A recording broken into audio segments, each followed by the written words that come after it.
Hello everyone, welcome back to my channel again. আমি গেছিলাম দিদার বাড়ি আর সেই ব্লগটাই আজকে আমি তোমাদের সাথে শেয়ার করছি। দিদার বাড়ির এই বারান্দাটায় এলে সত্যি করে বলছি এত সুন্দর লাগে চারপাশটা দেখতে, আর এই হাওয়াটা উফ।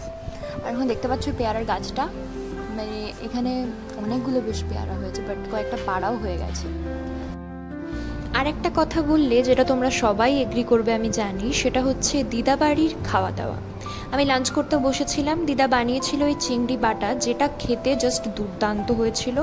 আর শো স্টপার ছিল ইলিশ মাছ। এই টাইমে ইলিশ মাছ, মানে এইবারে আমি তো ফার্স্ট টাইম খেলাম, আর এটা বেশ টেস্টি ছিল।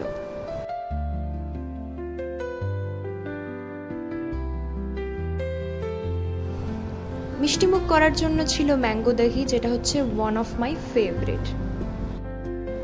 তোমরা কিন্তু কমেন্ট সেকশনে আমাকে জানাবে যে তোমাদের এই ভিউটা কেমন লেগেছে। আর এই যে আমাদের কিউট দিদা চলে এসেছে, তোমাদের সাথে দেখাও করিয়ে দিলাম।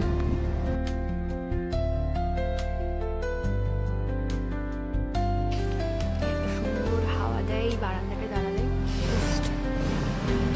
দারুণ অসাম। মানে এখানে বসে থাকলেই তোমার গোটা দিনটা কেটে যাবে। তারপর সন্ধে হতেই আমি আর মা বেরিয়ে পড়লাম বাড়ির জন্য। আশা করি তোমাদের এই ভিডিওটা ভালো লেগেছে। যদি ভালো লেগে থাকে তাহলে কিন্তু অবশ্যই লাইক, শেয়ার অ্যান্ড সাবস্ক্রাইব করে দেবে। আর আজকের জন্য এটুকুই, টাটা।